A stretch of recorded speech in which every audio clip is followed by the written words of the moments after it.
Hello everyone. Before we start, make sure to like and subscribe to the channel, and leave a comment with where you're from and what time you're watching. That way, YouTube will keep showing you stories just like this one. Now, let's begin. My daughter Haley had just turned 3 that September, and we were still adjusting to life in this old house outside Stillwater. At 24, raising her alone felt overwhelming most days, especially after her dad disappeared 6 months earlier without even a goodbye text. We'd found this place through a coworker at Dollar General. 2 bedrooms, peeling white paint, sitting at the end of a gravel road about 2 miles from anybody else. The isolation didn't bother me much since the rent was only $400 a month, and there was a decent backyard surrounded by tall prairie grass and scraggly oak trees that creaked against the roof on windy nights. Most evenings followed the same routine. Pick up Haley from my mom's place after work, make something simple for dinner, fight through bath time while she splashed water all over the bathroom floor, then read her exactly 3 stories before she'd finally close her eyes around 8:30. That particular evening in early October started exactly like that. Chicken nuggets shaped like dinosaurs, bubbles everywhere during her bath, and her favorite book about a rabbit who gets lost in the woods. After tucking Haley in with her stuffed elephant named Peanut, I collapsed onto our second-hand couch with some reheated coffee and my phone, grateful for a few minutes of quiet. The house had this way of settling at night, little pops and creaks that I'd gotten used to over the past 4 months of living there. But around 9:15, I heard something different coming from the kitchen. The back door handle was rattling, this metallic clicking sound that didn't match the usual house noises. That door was original to the house, probably from the 60s. Solid wood on the bottom with 9 small glass panes on top, the kind with frosted privacy glass that only showed shapes and shadows. The deadbolt barely caught in the frame anymore, and I kept meaning to ask the landlord to fix it. For maybe 30 seconds, I sat there listening to that handle jiggle, telling myself it had to be the wind. Then everything went quiet for a moment. And that's when I heard them. 3 heavy knocks, slow and deliberate, each one making the glass panes vibrate slightly. Through the doorway to the kitchen, I could see the edge of that door, and a dark shadow moved across those frosted panes, blocking out the dim porch light. The shadow wasn't moving like someone just passing by or a delivery person checking addresses. It lingered there, shifting slightly from side to side like whoever it was kept leaning in to peer through different panes of glass. My first instinct was to call out and ask who was there, but something held me back. Maybe it was the deliberate way those knocks had sounded, or how late it was for anyone to be visiting. I slipped off the couch as quietly as I could, keeping my eyes on that doorway while I grabbed my phone from the coffee table. The kitchen light was off, which meant whoever was outside couldn't see in clearly, but it also meant I'd have to get closer to see anything more than that shadow. I crept toward the kitchen, staying close to the wall, my bare feet silent on the carpet, and then the cold linoleum. When I reached the door frame, I pressed myself against it and slowly leaned around to get a better view. The shadow had moved to the far left pane now, and I could make out what looked like hands cupped around someone's face, trying to see inside. That's when the handle started turning. Not rattling anymore, actually turning, slowly, testing whether the door was locked. The deadbolt held, but I could hear it straining against the frame, that old wood creaking under pressure. I pulled back from the doorway and held my breath, thumb hovering over my phone's emergency call button. The turning stopped, followed by silence that stretched for maybe 10 seconds. Then came a different sound, scratching like metal on wood, coming from lower on the door near the handle. Whoever was out there wasn't knocking anymore. They were working at something, and the systematic nature of those sounds made my chest tighten. I thought about Haley sleeping in her room just down the hall, completely unaware, clutching Peanut with her mouth slightly open the way she always slept. The scratching continued for another minute before stopping abruptly, and the shadow disappeared from the glass panes. But I didn't hear footsteps walking away on the wooden porch or crunching on the gravel path that led to our driveway. I stayed frozen against that wall for what must have been 5 minutes just listening, The refrigerator hummed its usual tune. The oak tree outside scraped against the roof, but nothing from the back porch. My mind raced through possibilities. Maybe it was someone drunk who got the wrong house, or teenagers playing a prank, though we lived too far out for random pranks. Then I remembered something that made my mouth go dry. The previous tenant, an older woman named Dolores, according to my landlord, had moved out suddenly after living here for years. He'd been vague about why, just said she needed to be closer to family. I'd found some of her mail still coming to the house, even some prescription bottles in the medicine cabinet that I'd thrown away. What if someone was looking for her, someone who didn't know she'd moved? Or worse, what if they did know and thought a young woman living alone would be an easier target? A soft thud from the side of the house snapped me back to the present.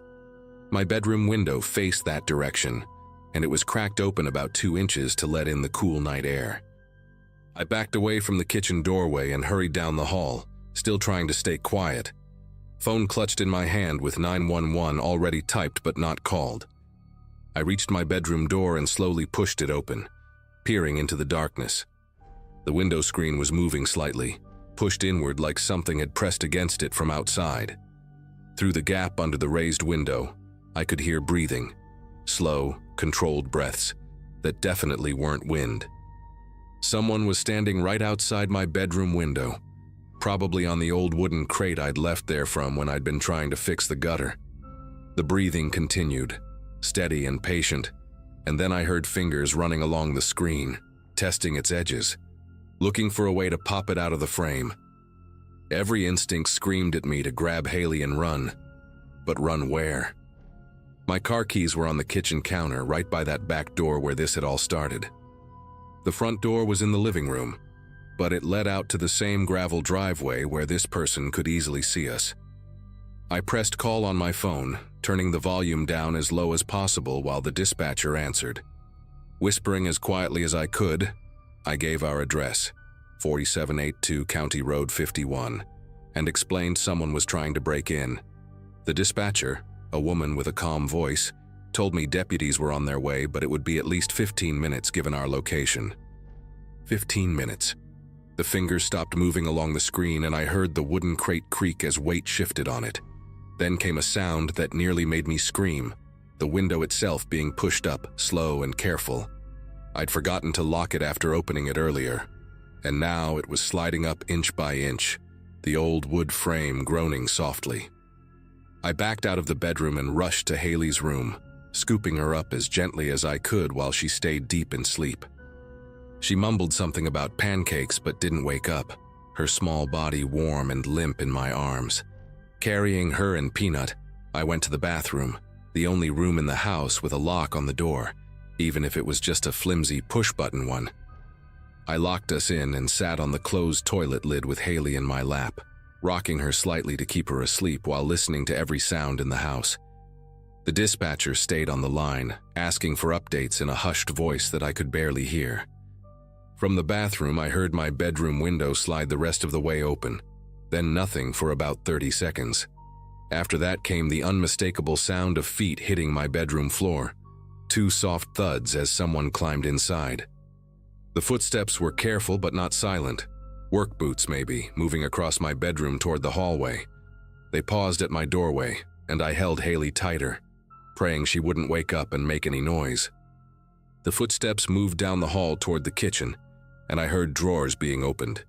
Not ransacked, but searched through methodically. The silverware drawer rattled, then the junk drawer where I kept batteries and random screws. Cabinet doors opened and closed with careful precision. This wasn't some desperate burglar grabbing valuables.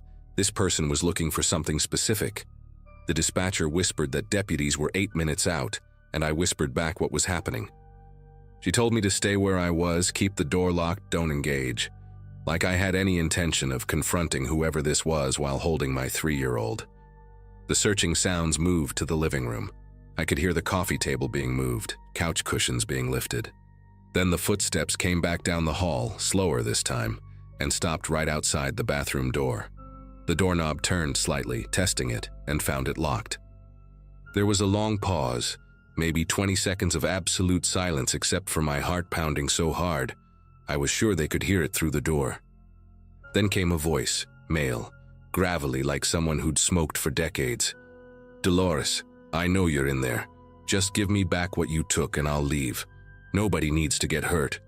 The wrong name, the wrong person, but the threat was clear enough. I stayed silent, holding Haley against my chest, her breath warm on my neck. The dispatcher was saying something, but I couldn't focus on her words. The man spoke again, louder. "Don't make this difficult. You've had 6 months to think about it. That money belongs to me, not you." He rattled the doorknob harder, and I heard him lean against the door, testing its strength. The bathroom door was hollow core, the kind you could probably punch through if you really wanted to. "I saw your car. I know you're home. And I know you've got someone in there with you. I heard you talking."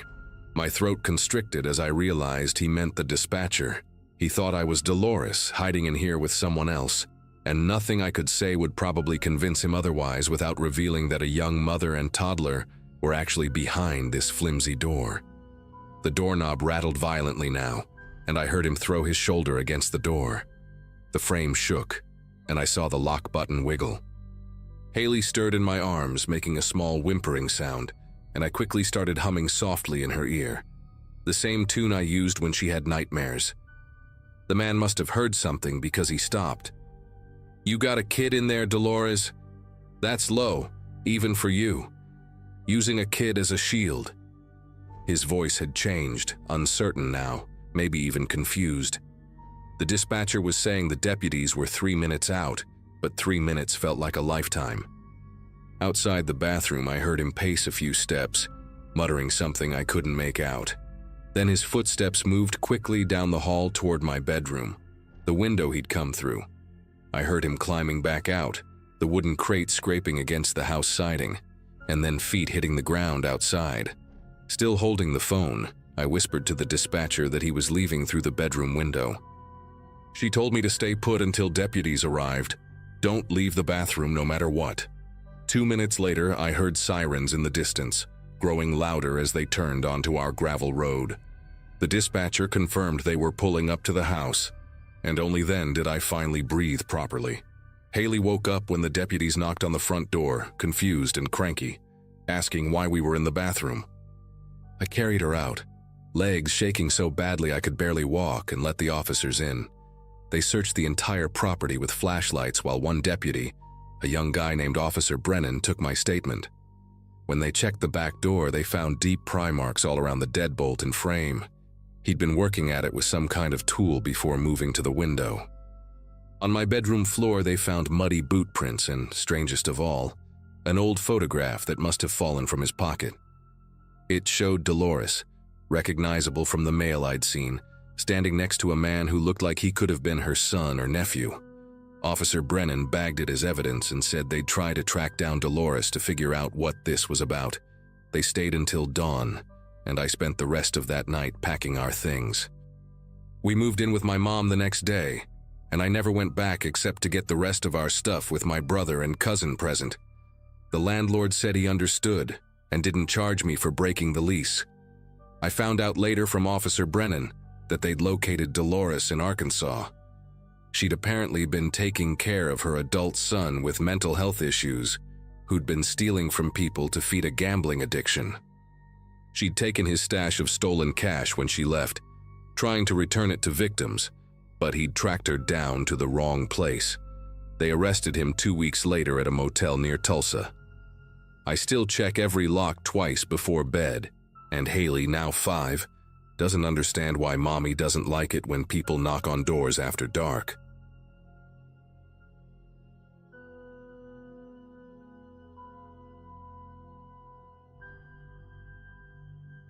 The farmhouse sat 40 miles outside Billings, surrounded by wheat fields that rippled like water whenever the wind blew hard enough.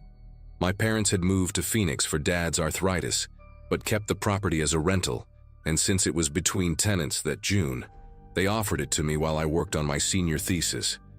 Montana State felt a million miles away out there, which was exactly what I needed after 3 years of dorm life and lecture halls.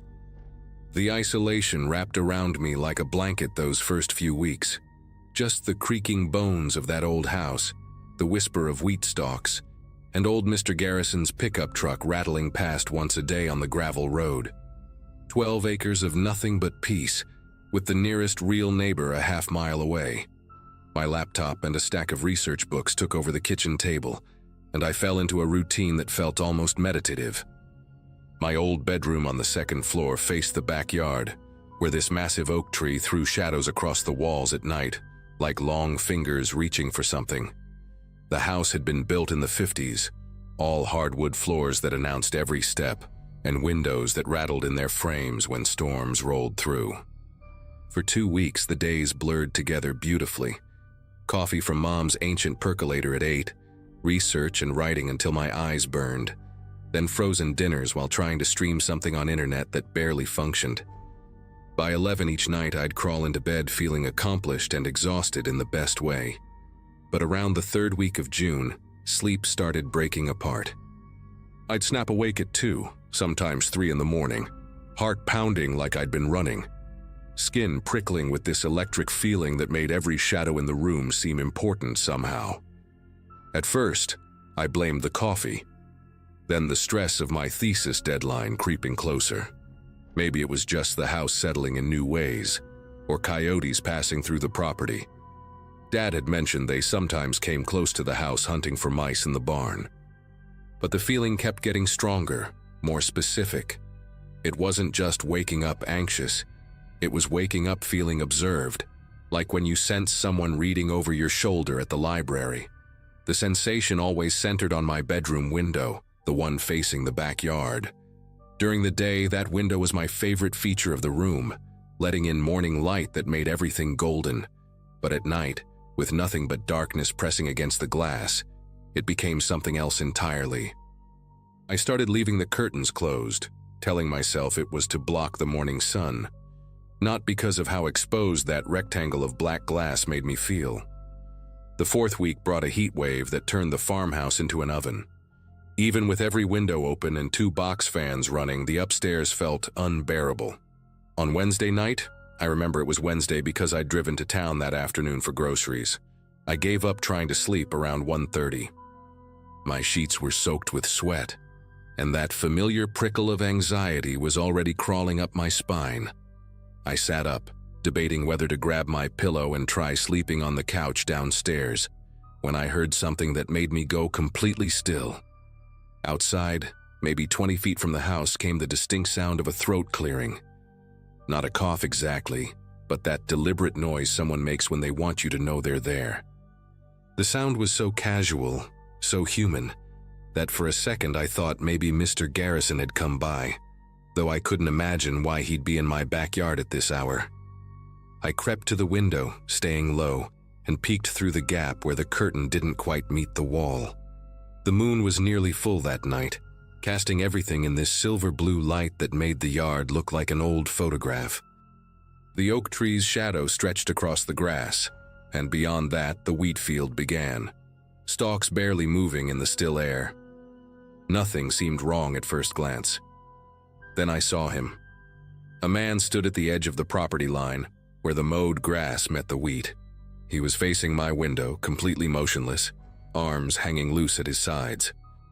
Even from the second floor, I could tell he was tall, maybe 6'3" or 6'4", wearing what looked like work clothes, jeans and a light-colored shirt. His face was just a pale oval in the moonlight, but somehow I knew he was looking directly at me, even though I was hidden behind the curtain. We stayed like that for what felt like hours, but was probably only 30 seconds, me crouched by the window, him standing in my yard like he'd grown roots. Then he took a step forward. Just one step, slow and deliberate, like he was testing something. My whole body locked up, this primal fear flooding through me that made thinking impossible. He took another step, then another, moving toward the house with this strange, measured pace, like someone walking through water. When he reached the oak tree about 15 feet from the house, he stopped. His head tilted back slightly, and I realized he was looking up at my window more directly now. That's when I noticed the cigarette. The orange glow appeared suddenly as he took a drag, illuminating his face for just a second. I couldn't make out features clearly, but I saw enough. Hollow cheeks, deep-set eyes, and something wrong with his mouth, like he was smiling but only with one side of his face. He stood there smoking, never moving except to raise and lower the cigarette, keeping his eyes fixed on my window the entire time. My phone was on the nightstand, just 5 feet away, but moving meant risking him seeing me. I tried to control my breathing, these shallow little gasps that made my chest ache, while my mind raced through options. Call 911, run downstairs and lock myself in the bathroom, get to my car keys in the kitchen.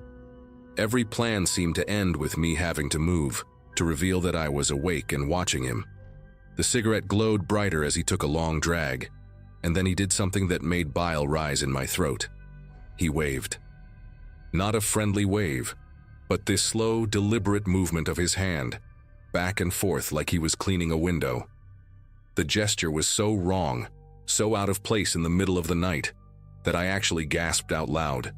His head snapped toward the sound immediately, that lopsided smile stretching wider. He knew exactly where I was. He'd known the whole time. The spell broke and I scrambled backward, grabbing my phone and punching in 911 with fingers that wouldn't work right. The dispatcher's voice sounded impossibly calm as I whispered that someone was in my yard, that I needed help now, please. He's just standing there watching me. She kept asking questions. Was I safe? Was the house locked? Could I describe the person? While I crawled to the hallway, staying below the window line. Through the thin walls, I heard something that made my situation so much worse. Footsteps on the wooden porch below, slow and heavy, testing each board like he was savoring the sound. The doorknob to the back door rattled once, twice, then stopped. I heard him walking around the house, pausing at each window, and I realized with sick certainty that I hadn't checked any of the locks before going to bed. The dispatcher was saying units were on their way, 15 minutes out, but 15 minutes felt like a lifetime when I could hear him trying the front door now, the knob turning easily in his hand. The door didn't open though. By pure luck, I'd thrown the deadbolt after bringing in groceries that afternoon, something I rarely remembered to do. The doorknob stopped rattling, followed by silence so complete I could hear my own heartbeat in my ears. Then came a sound that turned my insides to water, the scrape of metal on metal. He was working on the lock, and from the purposeful rhythm of the sounds, he knew what he was doing. I pressed myself against the hallway wall, whispering to the dispatcher that he was trying to break in, that I needed to hide. She stayed on the line as I crept to my parents' bedroom, the only room with a lock on the door, my bare feet silent on the old floorboards I'd learned to navigate in darkness as a kid. Just as I reached for the doorknob, I heard the distinctive click of the deadbolt turning. The front door creaked open slowly, and heavy footsteps entered my house. He wasn't trying to be quiet anymore. The footsteps moved through the living room with confidence, pausing occasionally like he was examining things. I heard drawers opening in the kitchen, the refrigerator door, then the squeak of the stairs as he began climbing to the second floor. Each step was deliberate, taking his time, and between the footfalls I could hear him breathing, this raspy, excited sound like he'd been running. The dispatcher kept telling me to stay calm, to lock the door, help was coming, but her voice felt distant and useless. The footsteps reached the landing and turned toward my bedroom first. Through the thin door I heard him enter my room, the bed creaking as he sat down, then stood again. He was looking for me, checking the closet, even looking under the bed from the sounds of it. Then his footsteps moved back to the hallway, and I watched the strip of light under the door as his shadow passed by, heading to the bathroom, then the guest room, systematically checking each space. Finally, his shadow stopped directly in front of my parents' bedroom door. The doorknob turned slowly, meeting the resistance of the lock. Silence for a moment, then a soft laugh, not quite normal, more like air being forced through clenched teeth. He knocked, 3 gentle taps like he was visiting a friend. "I saw you watching me," he said, and his voice was worse than I'd imagined, smooth and conversational, with this underlying wheeze like damaged lungs. That's rude, you know, watching people. Another knock, harder this time. The dispatcher was practically shouting in my ear that units were 2 minutes out, but I couldn't respond, couldn't move, couldn't do anything but stare at that door handle as it jiggled violently. Then everything went quiet again. His shadow moved away from the door and I heard him walk back toward the stairs, but he didn't go down. Instead, he sat on the top step. I knew that particular creak from years of sneaking in after curfew. He was waiting, and somehow that was worse than if he'd kept trying to get in. Sirens finally pierced the night, growing louder as they turned onto the gravel road. The man stood immediately, taking the stairs 3 at a time from the sound of it, his boots thundering through the house. The back door slammed so hard that something fell in the kitchen and shattered. Through the bedroom window, I saw him sprint across the yard, that tall figure moving with surprising speed toward the wheat field. He paused at the property line, turning back to look at the house one more time as red and blue lights flooded the driveway. Then he disappeared into the wheat, the stalk swallowing him like he'd never existed at all. The police found me 20 minutes later, still locked in that bedroom, still clutching the phone. They searched for hours with dogs and flashlights, but all they found were boot prints in the dirt and 5 cigarette butts arranged in a perfect line beneath my bedroom window, like he'd been there multiple nights, watching, waiting for the right moment. I left that same morning, threw everything in my car while the cops were still processing the scene, stayed with a friend in Bozeman for the rest of the summer and never went back to that farmhouse alone. The police never caught him. They increased patrols in the area for a few weeks, told me he was probably some drifter who'd moved on, but I knew better. 2 months later, my parents sold the property to a developer who turned it into 3 suburban lots. The new houses have security systems, motion lights, cameras, all the things that might have helped me sleep that night. Sometimes I Google the address, looking at the street view of those modern homes where our farmhouse used to stand. The oak tree is gone too, cleared for a swimming pool. But I know if I drove out there at night, if I stood where my bedroom window used to be, I'd still feel him watching from somewhere in the darkness, patient as a spider, waiting for another window, another person to notice him standing in their yard.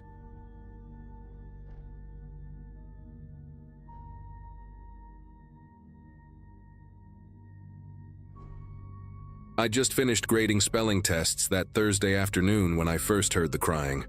Spring of 2018 in our little Texas town meant wildflowers everywhere and neighbors firing up their grills every weekend. I was living in my grandmother's old house on Willow Creek Drive, a street where mailboxes still had those little red flags, and people actually used them. Teaching 4th grade kept me busy during the week, and at 32, I'd settled into a comfortable rhythm of lesson plans and weekend gardening. The house had been mine for 5 years by then, a 2-bedroom place with creaky floors and a kitchen window that looked directly into the backyard next door. My days followed a predictable pattern. School until 3:30, home to water the tomatoes, maybe a glass of wine on the porch while watching the neighborhood kids race their bikes before dinner. That particular April had been unseasonably warm, the kind of heat that made the asphalt shimmer by noon. Everything about my life felt steady and safe, wrapped in the familiar sounds of lawn mowers and screen doors slamming. The Thompsons had lived next door for as long as anyone could remember, but after old Mr. Thompson passed away from a heart attack, his son Bradley moved in alone.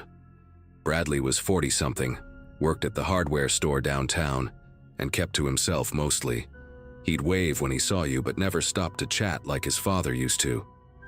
The man had this peculiar habit of wearing long-sleeved flannel shirts even when the temperature hit 90 degrees, and his truck always had mud on it despite the fact we hadn't had rain in weeks. He'd installed one of those tall privacy fences between our properties about 6 months after moving in, saying something about wanting to keep his German Shepherd from bothering anyone. Thing is, I never once saw or heard that dog. What really struck me as odd was how he'd completely renovated the old garden shed in his backyard. I could hear power tools running for weeks, sometimes until 2 in the morning. When I asked him about it once while getting my mail, He just said he was turning it into a workshop for woodworking projects, then quickly went inside his house before I could respond. It was a Thursday evening, around 6 o'clock, when I first heard something that made me stop washing dishes and listen. Through my kitchen window, I could see Bradley's shed clearly, painted dark green with a small window covered by what looked like black plastic from the inside. The sound was faint, almost like a wounded animal, but there was something distinctly human about it. I turned off the faucet and stood there, soapy hands dripping, straining to hear better. The crying, because that's what it was, I realized, came in short bursts, muffled and desperate. My first thought was maybe Bradley had hurt himself working with his tools, but his truck wasn't even in the driveway. The sound stopped after a minute or so, and I convinced myself it must have been a cat. We had plenty of strays in the neighborhood, and they could make ungodly noises when they fought or got stuck somewhere. Still, something about the rhythm of those cries stuck with me. I dried my hands and went out to my backyard, pretending to check on my tomato plants while really trying to get a better angle on that shed. The next few days, I found myself listening more carefully whenever I was home. Friday passed without incident, but on Saturday morning, while I was spreading mulch in my flower beds, I heard it again. This time it was louder, more distinct, definitely human, definitely distressed. The shed was maybe 30 feet from where I knelt in the dirt, and those sounds were coming from inside it. Bradley's truck was in the driveway this time, and I could see him through his kitchen window, calmly making breakfast like nothing was wrong. The crying turned into what sounded like someone trying to speak through a gag or covering, words I couldn't make out, but desperate in tone. My mouth went completely dry, and I realized I'd been holding my breath.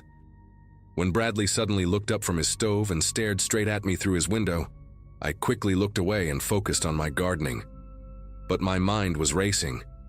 Who keeps someone in a shed? The thought seemed insane, like something from a crime show, not something that happens in real life. Yet those sounds, I spent the rest of the day trying to come up with logical explanations while that sick feeling in my gut grew stronger. Sunday came with thunderstorms, the kind that knock out power and flood the streets within minutes. I figured the rain would mask any sounds from next door, but around midnight, a lightning flash lit up my bedroom and I saw Bradley out there in the downpour, carrying something wrapped in a tarp toward his shed. He moved quickly despite the mud, and the way he kept checking around made my chest tighten with anxiety. I pressed myself against my bedroom wall, peering through the edge of my curtain as he unlocked what looked like 3 different padlocks on the shed door. The whole thing took maybe 2 minutes, but watching him struggle with whatever was in that tarp, something heavy by the way he had to readjust his grip twice, made me realize this wasn't normal workshop behavior. After he went back inside his house, I sat on my bed for hours, listening to the rain and trying to talk myself out of what I was thinking. But then, between thunder rolls, I heard it again, louder this time, more desperate. Someone was screaming behind that shed door, screaming words I could barely make out. Please, and what sounded like home. My whole body turned cold, and I knew right then I wasn't imagining this. Monday morning, I called in sick to work, something I never did unless I was genuinely ill. But I couldn't leave, not when every instinct told me someone needed help next door. I positioned myself at my kitchen table with a cup of coffee and a clear view of Bradley's backyard, pretending to grade papers while really watching that shed. Around 10, after Bradley left for work, I did something that still makes me feel guilty and brave at the same time. I walked over to his fence and tried to peek through the gaps between the boards. The shed had no windows on the side facing my yard, just that one covered window facing Bradley's house. I could hear movement inside, shuffling sounds and what might have been chains dragging across wood. Then, clear as day, I heard a young voice, couldn't tell if it was male or female, saying, "Is someone there? Help me. Please help me." My knees nearly buckled. This was real. This was happening, and someone was being held prisoner 15 feet from where I ate breakfast every morning. I backed away from the fence, my heart pounding so hard I thought it might burst, and ran inside to grab my phone. The 911 call was probably the most difficult phone conversation I've ever had. How do you explain that you think your neighbor is keeping someone locked in a shed without sounding like a paranoid lunatic? The dispatcher, a woman with a steady voice, kept asking me to slow down and repeat myself. I told her about the crying, the screaming, the voice begging for help just minutes ago. She asked if I could see anyone in immediate danger, and I had to admit I couldn't actually see inside the shed. There was a long pause before she said she'd send an officer to do a welfare check. 20 minutes later, a single patrol car pulled up. No sirens, no urgency, just Officer Garrett, a young cop who looked barely out of the academy. He listened to my story with a skeptical expression, took some notes, then walked over to Bradley's house and knocked. No answer, of course, since Bradley was at work. Garrett walked around the property from the sidewalk, shone his flashlight at the shed from a distance, then came back to tell me there was no probable cause to enter private property. He suggested I call back if I heard anything else concerning and gave me his card. I watched him drive away, feeling completely helpless and frustrated. That afternoon, I did something I'm not proud of but felt was necessary. I called Bradley's work and pretended to be interested in buying lumber, asking specifically when Bradley would be available to help me. They said he was there until 5. That gave me about 3 hours. I grabbed the biggest hammer from my garage and walked straight to his backyard. To hell with trespassing laws when someone's life might be at stake. The shed door had 3 heavy-duty padlocks, just as I'd seen, but the window on the side was my target. I smashed through the black plastic and glass with one swing, then used the hammer's claw to tear away the boards Bradley had nailed over it from the inside. The smell that hit me was awful. Human waste, sweat, and something rotten like old food. When my eyes adjusted to the darkness inside, I saw her, a girl, maybe 16 or 17, chained to a metal post Bradley had installed in the concrete floor. She was wearing a dirty t-shirt and shorts, her hair matted, her eyes wide with terror and hope. She tried to speak but only managed a hoarse whisper, "Water, please." I told her I was getting her out right now, then called 911 again, this time screaming at them to send everyone, send them now. There's a kidnapped girl in the shed at 427 Willow Creek Drive. Everything happened fast after that. I stayed with the girl, talking to her through the window while sirens grew louder in the distance. Her name was Ashley, and she'd run away from a foster home in Oklahoma 3 weeks ago. Bradley had offered her a ride at a truck stop, said he knew a place she could stay for a few nights, get a meal and figure things out. She'd been in that shed for 18 days. 18 days of him bringing her water and gas station food twice a day, telling her that nobody was looking for her, that foster kids disappeared all the time and no one cared. She showed me the bucket in the corner, the thin mattress on the floor, the notebook where she'd been scratching marks to count the days. When the police arrived, 3 cars, then 5, then the whole street was flashing red and blue. They had to use bolt cutters on the chains. The EMTs wrapped Ashley in one of those silver emergency blankets, and she grabbed my hand before they put her in the ambulance, squeezing it so tight I could feel every bone.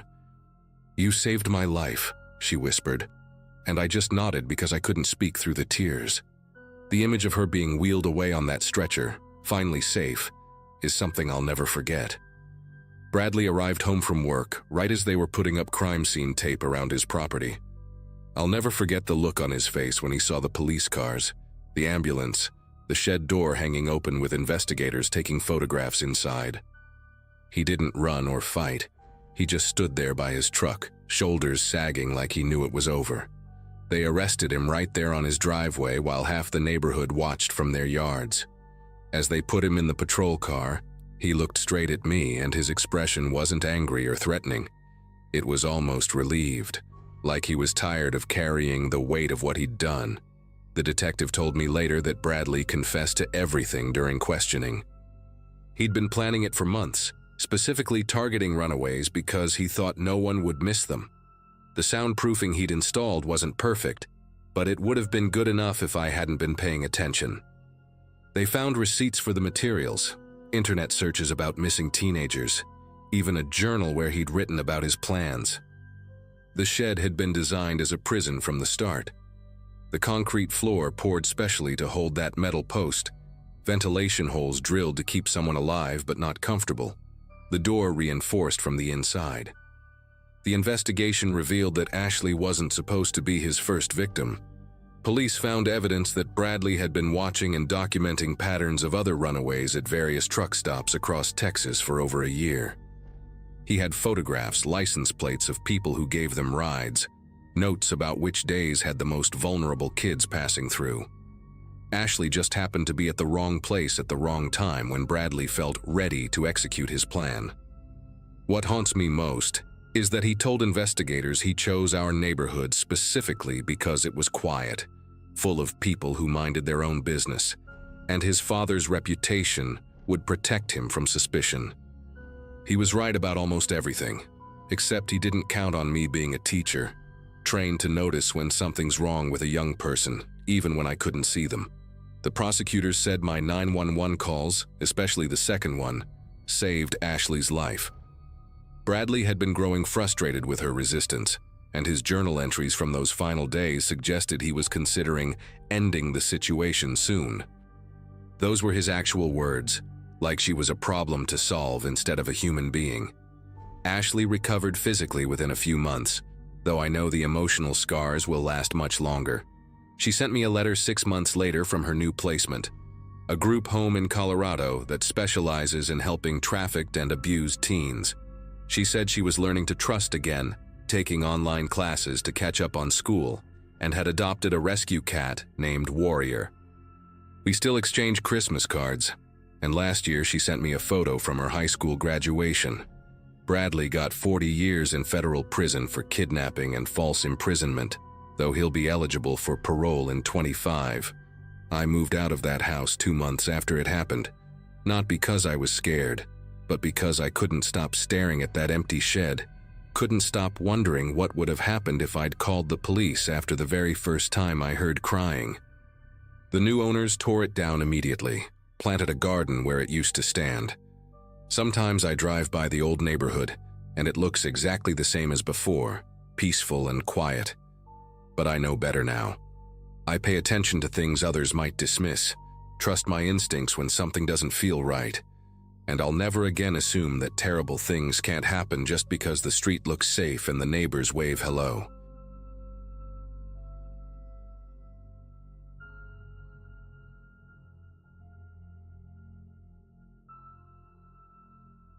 There's a particular kind of silence that settles over small Nebraska neighborhoods at night, the kind where you can hear a dog barking 3 blocks away, or a garage door opening down the street. I'd been living in this house about 20 minutes outside Lincoln for 8 months, working from home as a freelance graphic designer, spending my days in the front office watching the predictable rhythm of suburban life through my window. The mailman at noon, kids getting off the school bus at 3:30, sprinklers turning on at dusk. Everything had its schedule, its pattern, its comfortable predictability.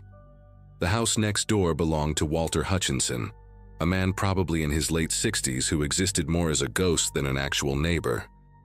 During my entire time living there, I'd spotted him maybe 3 times total, always at dawn when he'd shuffle out to check his mail wearing this faded blue windbreaker with reflective strips that caught the streetlight just before sunrise.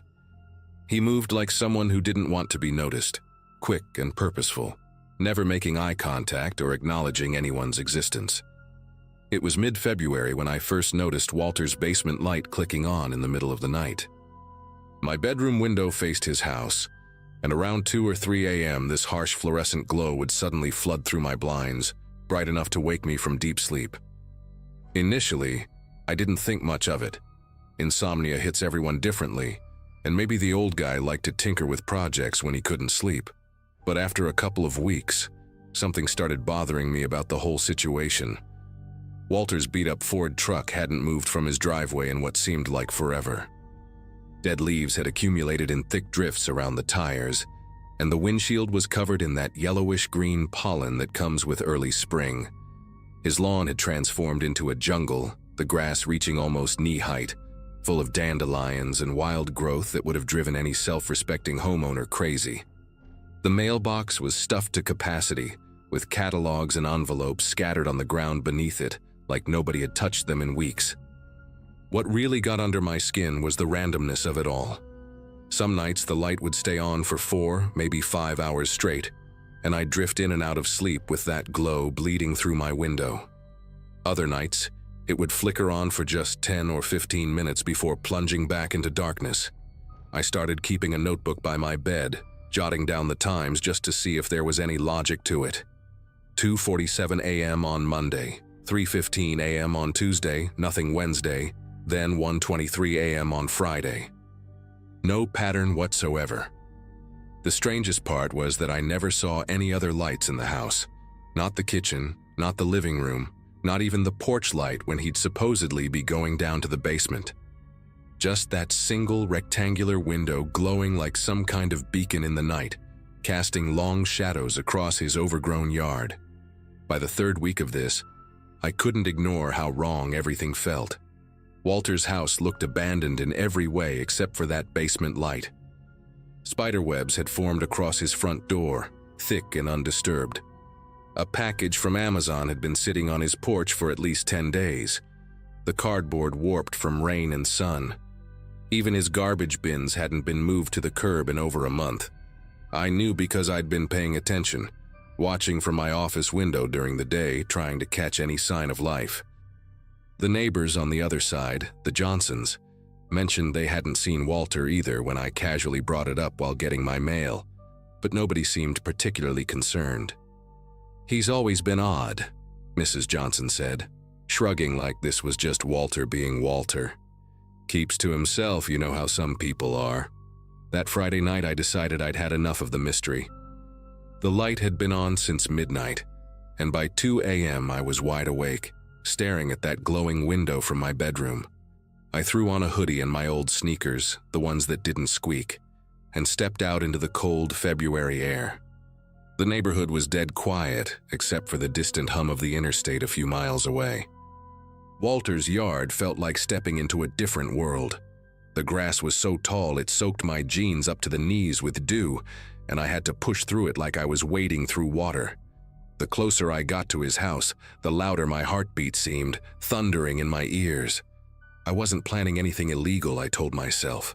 Just wanted to peek through the basement window, maybe see what was causing that light. The window sat at ground level, one of those narrow rectangular ones that most basements have, and it was cracked open about an inch, letting out a thin line of bright white light and the faint sound of something I couldn't quite identify. Maybe a fan or some kind of machinery. I crouched down next to the window, my knees sinking into the wet earth, and tried to angle myself to see inside without being too obvious. The glass was dirty, covered in spots of mud and dust, but through the grime I could make out part of the basement.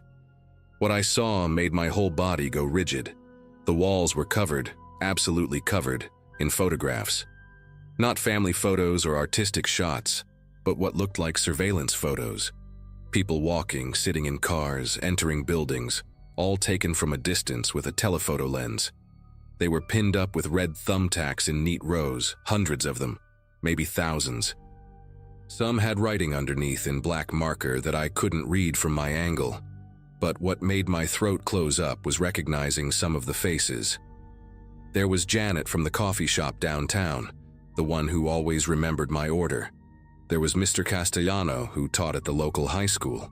There was even a photo of the teenage kid who delivered newspapers on Sunday mornings. My legs were trembling as I shifted position to get a better view, and that's when I saw the far wall, the one with the larger prints. These weren't just random surveillance shots. These were photos of people who'd been in the news recently, their faces familiar from missing person posters I'd seen around town. And on social media, Amanda Reeves, the college student who'd vanished from the university campus 3 months ago. Douglas Harper, the accountant whose car was found abandoned by the river in January. Sophia Mendez, the nurse who never showed up for her shift at the medical center and hadn't been seen since. Their photos were arranged in a timeline, with dates written underneath, some dating back years. Below each missing person's photo was a series of other shots. Them at grocery stores, walking their dogs, sitting in their cars at red lights.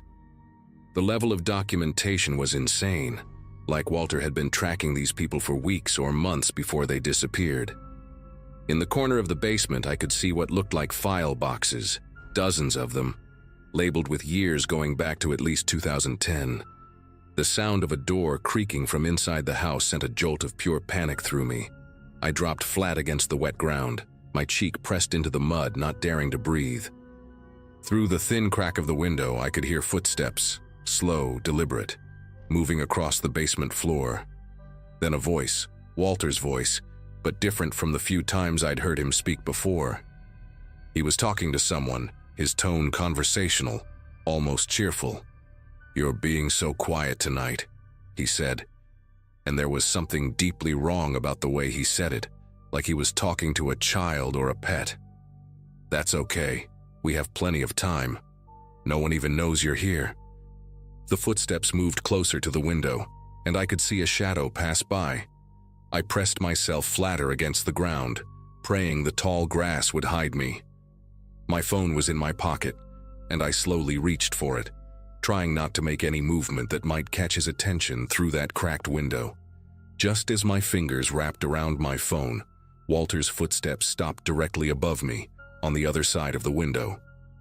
I could hear his breathing, raspy and uneven, like he'd been smoking for decades. "Did you hear that?" he said to whoever was in there with him. "Sounds like we might have a visitor." My entire body locked up, muscles so tense they hurt. Through the tiny gap, I could see his feet in worn brown slippers standing maybe 2 feet from the window. He stood there for what felt like hours but was probably only 30 seconds, then walked away, his voice getting fainter.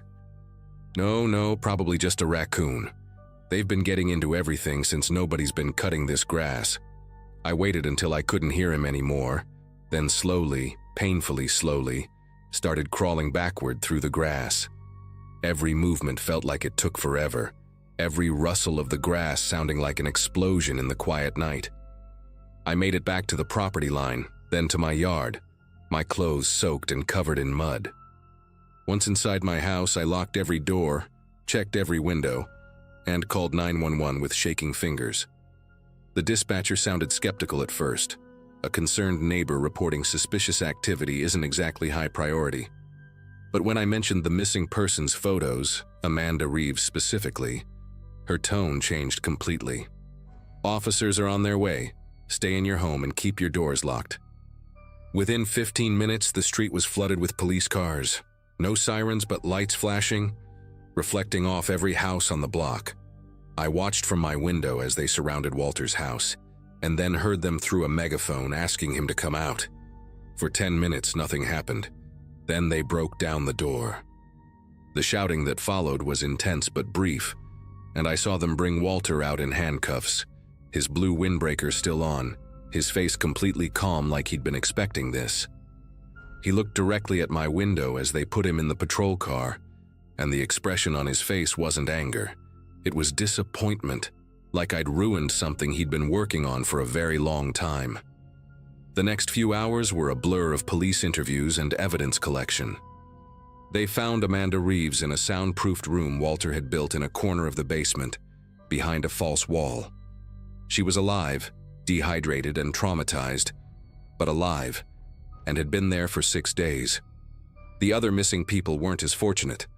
The police found remains buried in various locations throughout the county, based on detailed maps Walter had kept in those file boxes. Turned out he'd been doing this for 13 years, selecting people who fit specific criteria he'd written out in notebooks they recovered. He worked as a night security guard at a warehouse for decades before retiring, a job that taught him about surveillance, about watching, about patience. The photos on his wall represented years of stalking, and the police counted at least 47 victims, though they suspected there were more. Walter had been using his basement as what investigators called a collection point, keeping victims there before moving them to secondary locations. They never let me see the full extent of what they found in that house, but the detective who interviewed me said I'd saved Amanda's life and potentially prevented more disappearances. Walter Hutchinson pleaded guilty to avoid the death penalty and got multiple life sentences without parole. The house next door was eventually demolished after sitting empty for a year, and now there's just an empty lot there that nobody wants to build on. Sometimes at night, I still wake up around 2 or 3 a.m., and I find myself looking out the window at where that basement window used to be. The neighborhood returned to its quiet routine. Mailman at noon, kids off the bus at 3:30, sprinklers at dusk. But I can't forget Walter's voice that night, talking to Amanda in the basement, or the way he looked at me as they drove him away. I've thought about moving, but somehow staying feels like bearing witness to what happened here, making sure people remember. Because the scariest part wasn't discovering what Walter was doing. It was realizing he'd been doing it for over a decade, while we all lived our normal lives right next door, never suspecting that our boring, quiet neighborhood was hiding something so evil.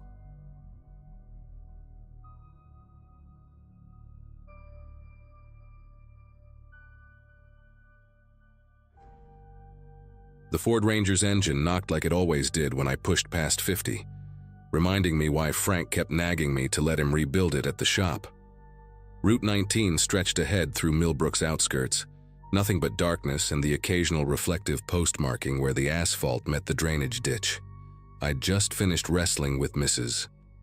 Crawford's Buick transmission for the past 6 hours, grease still caked under my fingernails, despite scrubbing them raw with that orange pumice soap. The radio crackled with static between stations. You could never get decent reception once you passed the Dawson farm. November nights in West Virginia had a particular weight to them, cold seeping through the truck's worn weather stripping, making me crank the heater that only worked on the highest setting. My phone showed 11:07 p.m. on the cracked screen, and I was already planning which leftover to heat up first when the lights hit my mirrors. Red and blue, alternating in that pattern that makes your chest tighten even when you know you've done nothing wrong. The cruiser appeared out of nowhere. I hadn't seen headlights behind me for the last 10 miles. I eased off the gas and pulled onto the narrow shoulder where the field met the road, dry corn stubble on one side and thick woods on the other. Through the side mirror, I watched the Crown Victoria settle in behind me, its engine idling rough. Probably one of those old Interceptors the county bought at auction and never properly maintained. The spotlight snapped on, flooding everything in surgical white brightness that turned my cab into a fishbowl. I killed the engine and rolled down my window, cold air rushing in along with the sound of boots on gravel approaching from behind. The deputy who appeared at my window wasn't anyone I recognized, which was strange in a place where you knew every cop by their coffee order. He had one of those faces that seemed assembled from mismatched parts. Nose too sharp, jaw too wide, eyes set deep enough that the spotlight's glare couldn't reach them. His uniform looked regulation except for how it hung on him, like it belonged to someone else, someone bigger. The nameplate read Deputy Carlisle, but the letters seemed worn, hard to make out. He leaned down, bringing with him the smell of cigarettes and something else, something chemical like antifreeze or formaldehyde. His flashlight beam hit my face, then swept through the cab's interior, lingering on my toolbox in the passenger footwell. The work invoices scattered on the dash, finally settling on my hands, gripping the steering wheel. "License and registration," he said, but his voice had this quality to it like he was reading lines he'd memorized but didn't quite understand. I reached for my wallet, moving slow and deliberate the way my dad taught me, announcing each movement. The deputy watched my hands with an intensity that made the hair on my neck prickle. When I handed over my documents, his fingers were ice cold despite the thick gloves he wore, and he held my license up to his flashlight for what felt like a full minute, studying it like he was memorizing every detail. "Your taillight's out," he finally said, still staring at my ID. "Going to need you to step out of the vehicle so we can take a look at it together." The way he said "together" made my mouth go dry. I knew for a fact both taillights were working. I'd checked them myself that morning when I'd done the routine maintenance on the truck. Frank was particular about his employees maintaining their vehicles, said it was bad advertising for a mechanic to drive around with broken lights or squealing brakes. "Deputy, I'm sure they're both working fine," I said, keeping my voice level despite the crawling sensation working its way up my spine. I can show you from here if you'd like." He tapped my license against the window frame, a rhythmic sound that seemed too loud in the quiet night. Each tap left a small mark on the glass, and I noticed his wedding ring was on the wrong hand, worn on his right ring finger instead of the left. "Need you to step out," he repeated, and this time his free hand moved to rest on his service weapon. Not threatening exactly, but deliberate enough to make the message clear. The woods beside us were silent. No insects, no wind through the trees, like everything was holding its breath. I unbuckled my seatbelt slowly, and that's when I saw it in the side mirror. There was someone else in the cruiser's passenger seat. Just a shadow, really. But definitely there, not moving, just watching. The gravel crunched under my boots as I stepped out, and immediately Deputy Carlisle positioned himself between me and my truck door, close enough that I could see the stubble on his neck was growing in strange patches, like a bad skin graft. "Walk to the back," he instructed, gesturing with his flashlight toward my truck bed. As we moved, I noticed the cruiser's license plate was covered in mud, deliberately it seemed, and the unit number on the side was partially scraped off. We stopped at the tailgate, and I could clearly see both lights glowing red in the reflection off the cruiser's hood. "See, Deputy? They're both working." He stood there for a moment, flashlight beam dancing between the perfectly functional taillights, then turned to me with this expression that wasn't quite a smile. "No, that one's definitely out," he said, pointing to the left light that was clearly illuminated. "You need to come sit in my vehicle while I write this up." Department policy for safety violations. Every instinct I had was screaming at me to run, but where would I go? Miles of empty road in either direction, thick woods on both sides, and this deputy with his hand still casual on his weapon. "I'd rather wait by my truck if that's all right," I said, pulling out my phone. "Let me just call my roommate to let him know I'll be late." The screen wouldn't turn on, completely dead even though it had been at 40% when I left the shop. Carlisle noticed and made this sound in his throat, not quite a laugh. "No need for calls. This'll just take a minute." He stepped closer, and I could smell that chemical odor again, stronger now, making my eyes water. "Protocol says you need to sit in the cruiser. Don't make this difficult." Behind him, that shadow in his passenger seat shifted slightly, and I caught a glimpse of what looked like hair, long and tangled, pressed against the window. "I know my rights," I said, taking a step backward toward my truck. "I don't have to sit in your vehicle for a traffic citation." Something changed in his posture then, a stillness that reminded me of a snake before it strikes. He pulled his radio from his belt, but when he pressed the button, no static came through. No dispatcher response. The thing wasn't even turned on. "Unit 12 requesting backup at mile marker 37, he said into the dead radio, his eyes never leaving mine. Driver being non-compliant. He clipped it back to his belt like he'd actually spoken to someone, then said in this flat, emotionless voice, "Sir, I'm going to ask you one more time. Get in the cruiser." The spotlight from his car suddenly went out, plunging us into darkness except for his flashlight beam. And in that moment of adjustment, I heard car doors opening. Not just his, but multiple doors, like there were more vehicles I couldn't see. I didn't wait to find out who or what was coming out of those cars. I bolted toward my truck, yanking the door handle just as Carlisle's hand grabbed my shoulder.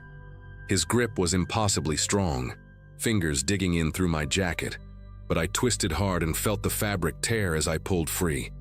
I threw myself into the cab, slamming the locks just as his flashlight smashed against the window, leaving a spiderweb crack. The engine turned over on the third try while fists pounded on the glass. And not just Carlisle's, I could see other shapes in my peripheral vision, surrounding the truck. One face pressed against the passenger window, mouth moving like it was trying to speak, but the features were all wrong. Skin too loose like a mask that didn't fit right. I threw it in drive and floored it, gravel spraying as the truck lurched forward. And in the rear view I saw at least 3 figures standing in the road, all wearing what looked like sheriff's department uniforms, all watching me drive away without pursuing. I didn't slow down until I hit the Millbrook city limits, pulling into the 24-hour gas station with my whole body trembling. adrenaline making everything too bright and sharp. The attendant, a kid named Jerome who I'd gone to high school with, took one look at me and asked if I needed him to call someone. I almost said yes, call the police, but then stopped. What would I say? A deputy tried to get me in his car? I asked Jerome if he knew a Deputy Carlisle, and he gave me this confused look. There's only 4 deputies in the whole county, man. Robinson, Vance, Harrell, and that new lady Simmons. No Carlisle. My torn jacket and the cracked window were the only proof I had that anything had happened. Jerome let me use the station phone to call Frank, told him I'd had car trouble and wouldn't make it in tomorrow. Then I sat in that fluorescent lit gas station until dawn, drinking coffee that tasted like burnt water, watching every car that passed. The next few days I kept my mouth shut, went to work, stayed in town after dark. But I started asking careful questions, casual-like, while changing oil or rotating tires. That's when the stories started surfacing. Old Mrs. Henley mentioned her nephew from 2 towns over who'd gone missing on Route 19 6 months back. Car found abandoned with the driver door open. Jerome's cousin had a friend who swore he'd been pulled over by a deputy that didn't exist, barely got away when 2 other cruisers appeared out of nowhere. The more I dug, the more I found. Always Route 19, always between 11 p.m. and 3 a.m., always someone traveling alone. The real sheriff's department, when I finally worked up the nerve to check, had no record of any traffic stops at mile marker 37 that night. They suggested I might have encountered someone impersonating an officer, took a report, said they'd investigate. But I could tell from their faces they'd heard this before, and nothing ever came of it. I left Millbrook 2 weeks later, packed everything I could fit in that Ford Ranger with its cracked window, and drove straight through to Ohio without stopping. Found another mechanic job, another small town, but one with more people and better cell service. Frank understood, didn't even make me work out my notice. Before I left, Jerome pulled me aside at the gas station and handed me a folder.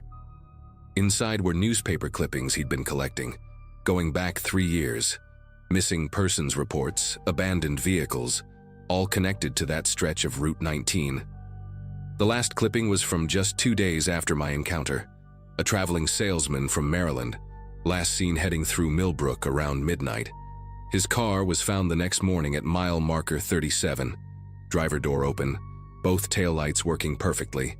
They never found him, just like the others. I still check the West Virginia news sometimes, looking for updates, but deep down I know the truth. Whatever's happening on Route 19, it's still happening. And the real horror is that someone, somewhere, knows exactly what it is.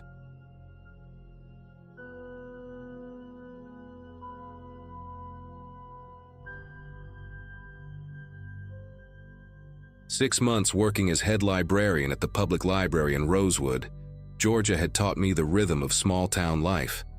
Everybody knows everybody here, the kind of place where the biggest scandal is usually who forgot to return their library books on time. The library itself is this beautiful old brick building from the 1920s, with tall windows that let in streams of dusty light and wooden floors that creak with every step. Most days, I'd spend my time helping high school kids with research papers, or chatting with the elderly regulars who came in for the air conditioning and romance novels. Mrs. Eloise would bring me tomatoes from her garden, and old Mr. Hutchins would fall asleep in the biography section every Friday afternoon like clockwork. It was peaceful, predictable, exactly what I needed after the chaos of Atlanta. The town had maybe 3,000 people, 2 traffic lights, and 1 main street where everyone did their shopping.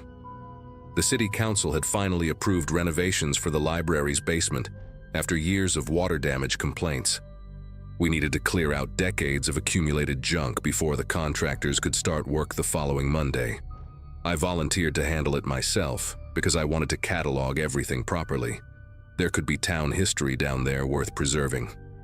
The basement was this maze of metal shelving units packed with donation boxes nobody had touched since the 80s, old equipment covered in dust sheets, and stacks of yellowing newspapers tied with twine. The air was thick with that musty smell of old paper and mildew. Behind a wall of moldy encyclopedias that practically disintegrated when I moved them, I found 3 cardboard boxes sealed with heavy-duty packing tape that had turned yellow and brittle with age. Someone had written, "Property of Rosewood PD. Do not destroy," across the top in faded black marker. My curiosity got the better of me. The tape practically crumbled when I cut through it with my box cutter.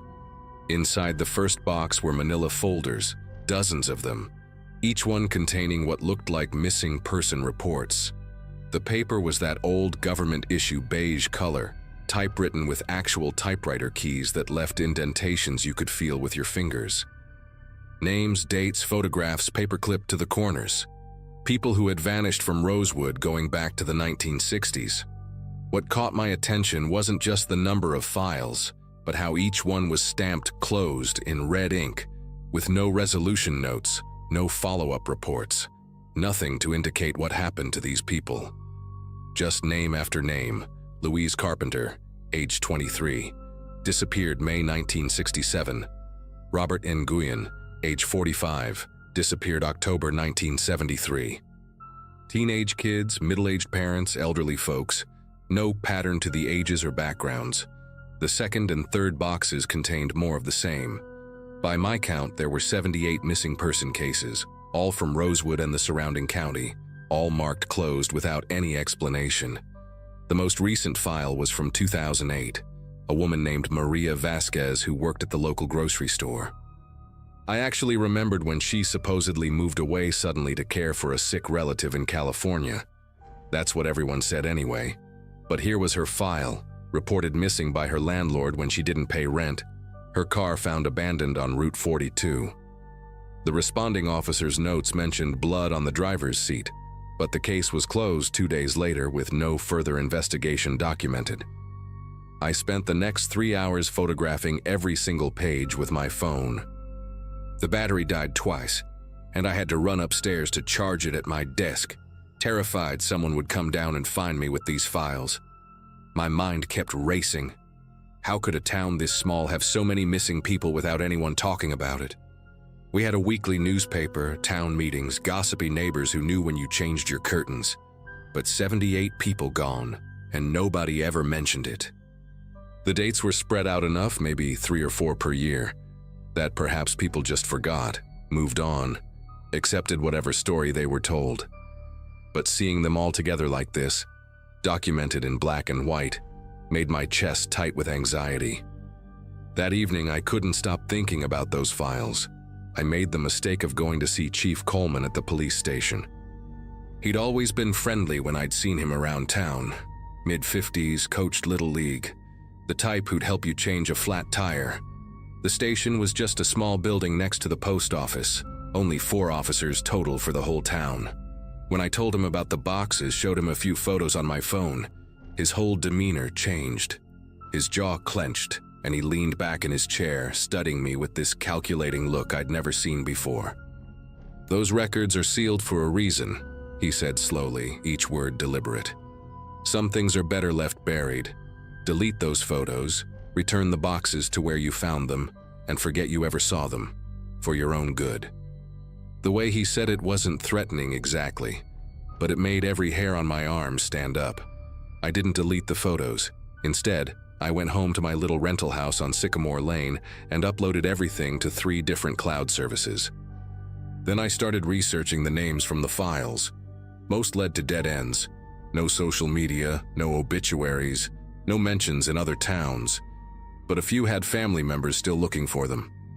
I found a Facebook group called Missing Voices of North Georgia, where a woman named Beverly was still posting about her sister Louise Carpenter every year on the anniversary of her disappearance. The same Louise from the 1967 file. Beverly lived just 2 hours away in Marietta. I sent her a private message, attached the photos of her sister's file, and asked if she wanted to meet. She responded within minutes. "How did you get this? I've been trying to get information from Rosewood PD for 40 years. That's when the black SUV appeared. The first night, Wednesday, I noticed it parked across from my house around 10 p.m. when I was closing the living room curtains. Government plates, tinted windows so dark you couldn't see inside.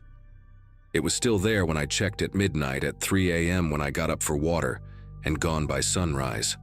Thursday night, same thing, except this time it was parked 1 house down. By Friday, it was right in front of my mailbox. I tried taking a photo of the license plate, but they'd covered it with mud. Deliberately, just enough to obscure the numbers, but not enough to look suspicious to anyone passing by. I knew they wanted me to see them, to know I was being watched. The message was clear without anyone saying a word. Saturday morning, I met Beverly at a diner in Dahlonega, halfway between Rosewood and Marietta. She was in her 70s, thin and sharp-eyed, carrying a worn folder full of her own research about Louise. Her hands trembled when she saw the police file photos on my phone. They told us she ran off with some boy, she whispered, voice cracking. Said she'd been seeing someone secretly. My parents believed them, but I knew Louise. She was planning to start nursing school that fall, had already bought her textbooks. Beverly showed me letters she'd written to the FBI, the state police, even the governor's office over the years. Every single one had been redirected back to Rosewood PD, who always gave the same response. Case closed, no evidence of foul play. She told me about other families she'd connected with over the years, all with missing relatives from the Rosewood area, all given similar excuses. What Beverly said next made my mouth go dry. Her nephew was a state trooper, and he'd done some unofficial digging for her about 5 years earlier. He'd found property records showing that the Rosewood Police Department owned 16 acres of undeveloped land about 8 miles outside town, purchased in 1962. The land had no buildings, no stated purpose, just thick woods and a single dirt access road. But satellite images from Google Earth showed regular tire tracks leading in and out, and what looked like disturbed earth in several areas, patches where the vegetation grew differently. When he tried to access the property to investigate further, he was pulled over by Chief Coleman himself and told his career would be over if he ever came back to Rosewood. He'd transferred to a different county the next week and refused to talk about it anymore, even to Beverly. I gave Beverly copies of all the files I'd photographed. We agreed she'd share them with the other families, while I tried to find a journalist who might investigate. But when I got home that afternoon, my front door was standing wide open. Nothing was stolen, nothing destroyed, but everything had been touched. Every book on my shelves was pulled out exactly 1 inch. Every picture frame was turned to face the wall. My kitchen drawers were all open precisely halfway. Even my bed sheets were folded down in a perfect triangle, like in a hotel. The precision of it was worse than if they'd ransacked the place. They wanted me to know they'd been through everything, that they could enter whenever they wanted. I found my laptop in the refrigerator, still running, with a sticky note on the screen that just said, "Stop." My phone, which I'd left charging in the bedroom, was now in the bathroom sink, displaying a photo I hadn't taken, a picture of me at the diner with Beverly, shot from a distance through the window. That night, I packed everything important and drove to my cousin's house in Tennessee. I didn't tell anyone in Rosewood I was leaving, just never showed up to work Monday morning. I later heard they said I had a family emergency, then that I'd had a nervous breakdown, and eventually that I'd taken a job elsewhere. The same kind of stories they'd probably told about those 78 missing people. I sent all the files to 3 different news outlets and the FBI field office in Atlanta, but nothing ever came of it. Beverly called me once to say 2 other families had received visits from Rosewood police, warning them about spreading false information. She was scared but determined to keep fighting. I still check the news for Rosewood sometimes, waiting for the story to break, for someone to investigate that 16 acres of woods. But small towns keep their secrets, and sometimes the people sworn to protect and serve are the ones making sure those secrets stay buried.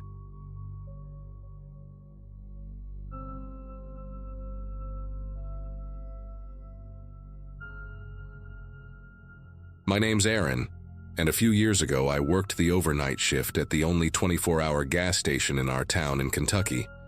The pay wasn't great, but it gave me enough to cover rent on my little duplex and keep food in the fridge. Nights there had their own rhythm. Truckers topping off their rigs, regulars grabbing cigarettes, and the occasional drifter passing through. I got used to the hum of the soda machine, the buzzing neon sign that never stayed fully lit, and the kind of silence that settled between customers when the hours stretched too long. One night started out the same as any other. I stocked the cooler, swept the floors, and leaned against the counter, scrolling on my phone whenever things slowed down.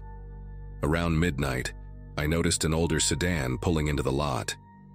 The headlights washed over the windows before it circled once and rolled back onto the road. At first, I didn't think much of it.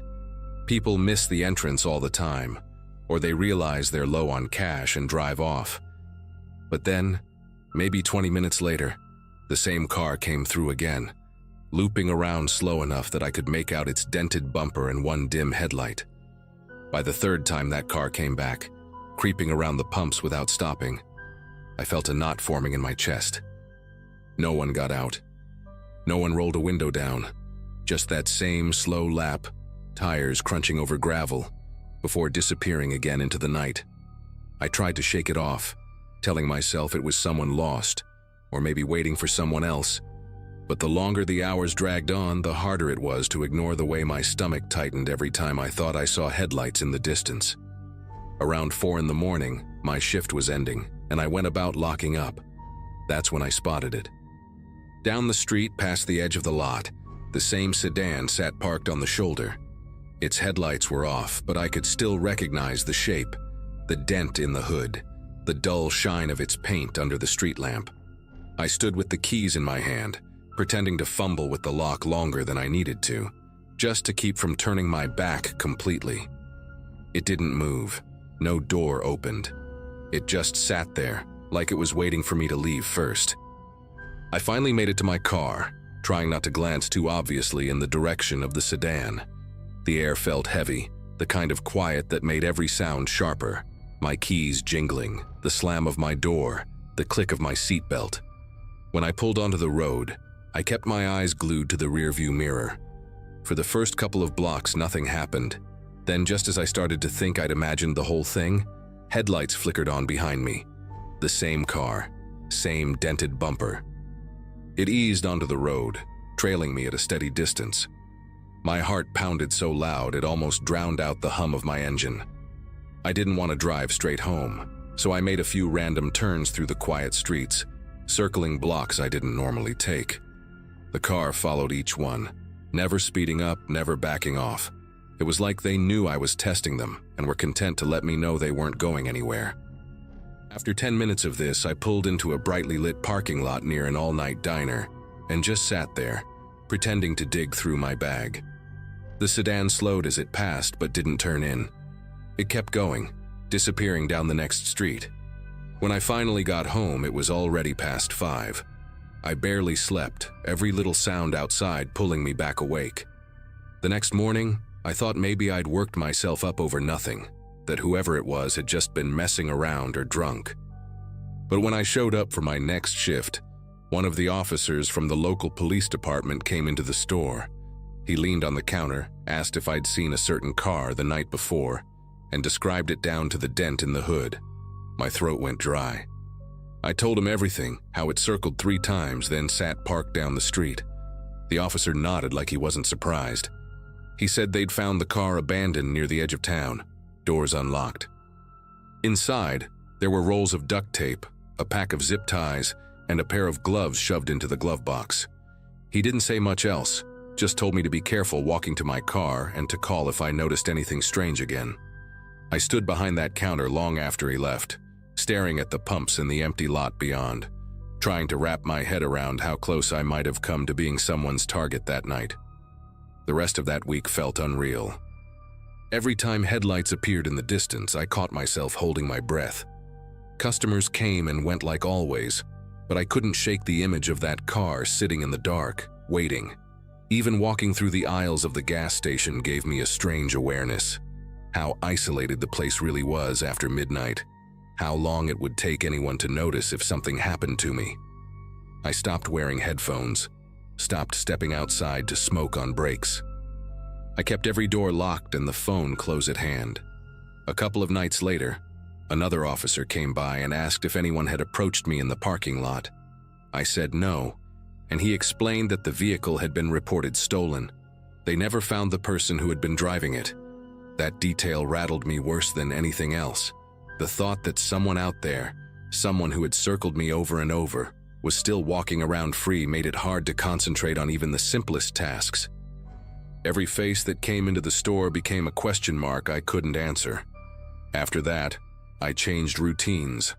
I started parking my car right under the brightest light in the lot and asked a coworker to stay on the phone with me until I was safely inside. For weeks, I couldn't stop running through possibilities in my head. Was it a robbery that never happened? Something worse? Did they just get spooked when they realized the police were nearby? None of it added up, and not knowing became its own kind of weight I carried into every shift. People in town whispered about it for a while, but eventually, like most things, the talk faded. I never saw that sedan again, but I also never worked another overnight alone. To this day, when someone asks why I quit the gas station, I don't say much. I just tell them the truth in the simplest way I can. Once you've had someone circle you like prey, and then find out what they had waiting in the car, you stop pretending those long, quiet nights are harmless. You start seeing the dark for what it really is, a cover for people you'd rather never meet.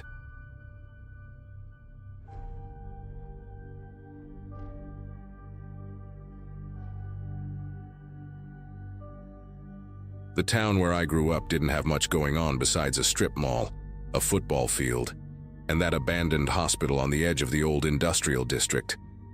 Everyone had their own stories about it, but most were just recycled rumors, flickering lights in the windows, strange noises after dark, someone swearing they saw a figure in a white gown through the third-floor glass. By senior year, people treated it more like a rite of passage than anything else. Sneak in, take a few pictures, maybe record a video, and prove you weren't scared of a crumbling building. That autumn weekend, a couple of friends and I thought it'd be fun to head inside and get some footage for a short video. I was more into filming than they were, so I brought along my camera. The hospital loomed over the street, 4 stories of shattered windows and vines crawling up the brick. Even in daylight, it had this heavy presence, like the walls themselves were holding back secrets no one should uncover. My friends joked around, but I remember feeling uneasy before we even stepped through the broken side door. The inside reeked of mold and something sharper, maybe old chemicals soaked into the walls, paint peeled in long strips, hanging down like dead skin. Every step echoed way too loudly, as if the place was hollow, amplifying even the smallest sound. We wandered through hallways lined with rusted gurneys, graffiti covering the tiles. My friends mostly stuck together on the main floor, but I wanted better shots, so I drifted further, drawn to the stairwell that led down to the basement. The light there was weaker, my flashlight beam shaking across the walls as I went down. The basement was worse than I expected. Water pooled in corners, and the ceiling pipes dripped steadily, like a metronome ticking away the silence. That's where I found them. Dozens of patient files scattered across the damp concrete, their folders swollen with water damage. What made me stop wasn't just that they were left there, but that every single one had a red stamp across the cover. Deceased. I flipped through several, and something about them felt wrong. The patients had died in different years, but somehow all of them were listed as having died on the same exact day of the calendar. The deeper I dug into those files, the heavier the air felt. One folder belonged to a man in his 60s, another to a teenager, yet both had deceased stamped across the same day of the same month. I shuffled through at least a dozen before realizing they all matched. It didn't make sense. Different years, different circumstances, but the identical date repeated over and over.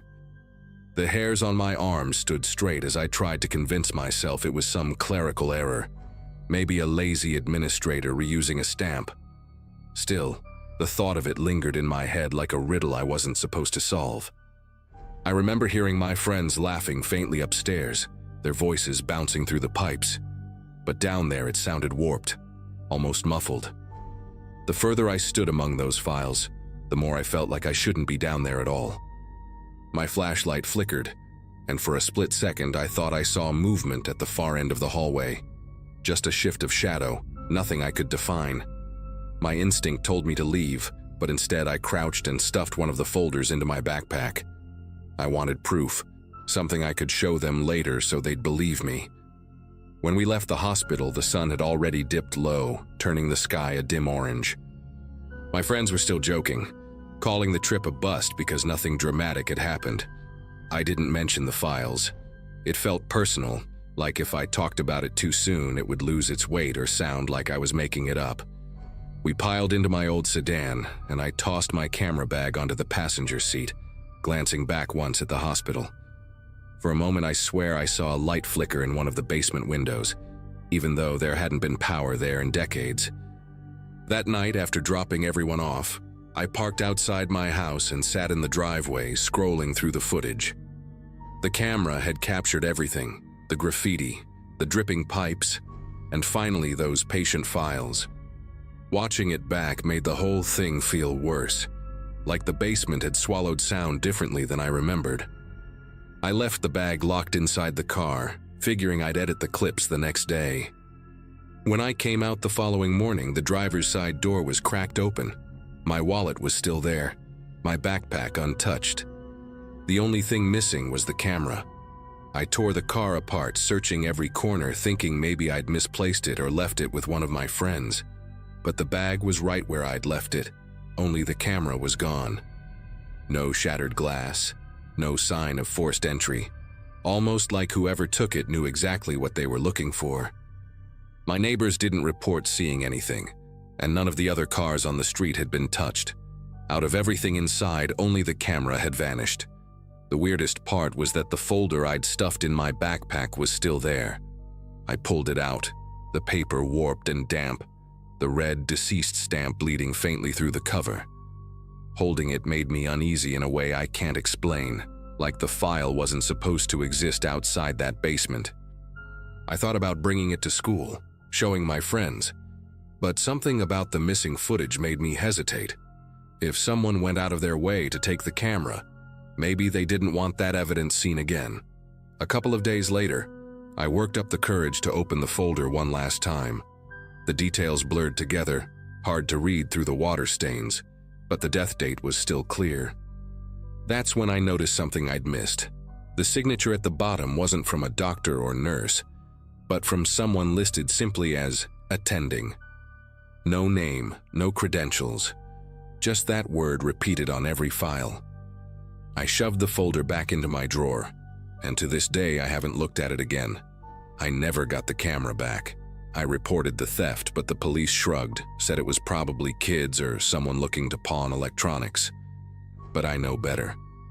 Someone broke into my car, skipped over cash and personal stuff, and took only the one thing holding proof of what I'd found. I can't prove it, but part of me is convinced that whatever secrets were buried in that hospital are meant to stay buried. The folder is still hidden in my closet, and sometimes late at night, I wonder if keeping it was the worst mistake I ever made.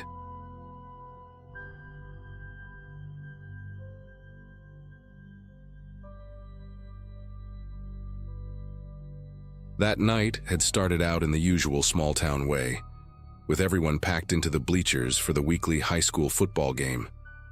My girlfriend Emily and I weren't even that into football, but in our town, it was basically the only real entertainment on a Friday. I remember the sharp chill in the air when we left the field, the smell of concession stand popcorn still clinging to our jackets. We decided to take the long way home, the quieter county road that cut through farmland and patches of pine. It was late enough that traffic had thinned out, and the road felt like it belonged to us alone. I was behind the wheel of my old Chevy sedan, the heater humming against the cold. Emily sat next to me, scrolling through her phone, the blue glow lighting up her face. We had the radio low, just background noise, some old country station that never came in clearly. The stretch we were on was dark. No streetlights, just the beams of our headlights carving a tunnel through the night. Every now and then we'd pass a mailbox leaning toward the ditch or a barn set way back from the road, but otherwise it was empty space and shadows. About halfway down that stretch, I noticed movement ahead. At first I thought it was a deer on the shoulder, so I slowed just a little. Then the figure stepped forward, illuminated in the glare of my headlights. It was a man standing by the ditch with one arm raised high, waving as if to flag us down. His clothes looked rough, layers of flannel and a dark jacket, and his posture was strange, too stiff, like he'd been waiting there. Emily leaned forward, squinting, and muttered, "Do you see that?" I eased off the gas, not stopping but letting the car slow enough to take a better look. The man didn't stumble or look injured, which struck me as odd. He was deliberate, standing like someone who knew exactly what he was doing. When our car drew closer, he suddenly broke into a sprint straight toward us, his arm no longer raised in distress. That's when I saw the metallic glint in his other hand, the unmistakable shape of a tire iron catching the light. Instinct took over and I slammed my foot back on the gas. The tires squealed against the pavement and the car lurched forward. In the rearview mirror, I caught a glimpse of him swinging the tire iron downward, like he had actually tried to smash the windshield or grab onto the car. Emily let out this sharp gasp, clutching the side of her seat, and all I could hear for the next few seconds was the engine straining and her breathing quick. The road stretched out ahead of us like it would never end, and I didn't dare slow down. My pulse was hammering so hard it felt like it was inside my ears. For a few miles we said nothing, just sitting in the glow of the dashboard lights, trying to process what had almost just happened. Emily finally broke the silence, her voice tight, asking if I thought we should call the sheriff's office. At first, I wasn't even sure what I had seen. Had I overreacted? Maybe he wasn't running at us? But the memory of that metal in his hand, catching our headlights, left no doubt. This wasn't someone broken down on the side of the road. This was someone lying in wait. We pulled into the first gas station that still had its lights on and parked near the front door under the buzzing fluorescence. I got out, legs shaky, and walked inside to ask if I could use their landline since cell service in that area was spotty. The cashier, an older guy with a long gray beard and a name tag that read Dennis, listened as I explained what had happened. His expression hardened immediately, like this wasn't the first time he'd heard something like it. He nodded slowly and said he'd make the call for us, his voice low as if he didn't want anyone else in the store overhearing. While Dennis was on the phone with the sheriff's department, Emily came in and told me her brother had texted her that there were already rumors going around about someone dangerous along that same stretch of road. She said a couple of people she knew had mentioned seeing a guy waving cars down, claiming his truck had broken down. The difference was, in those stories, he'd supposedly gotten closer before anyone noticed the weapon. Hearing that made my skin prickle. This wasn't a one-time thing we'd stumbled into by bad luck. It felt more like we had brushed right up against something planned, rehearsed, and escalating. Not long after, a deputy pulled up outside the station and came in to talk to us. His uniform was wrinkled, like he'd been called in from home, but he carried himself with the kind of seriousness that told me he already knew the situation. He asked for every detail, what the man looked like, what he was wearing, which direction he'd come from. When I mentioned the tire iron, the deputy's jaw tightened, and he told us we weren't the only ones who had called that night.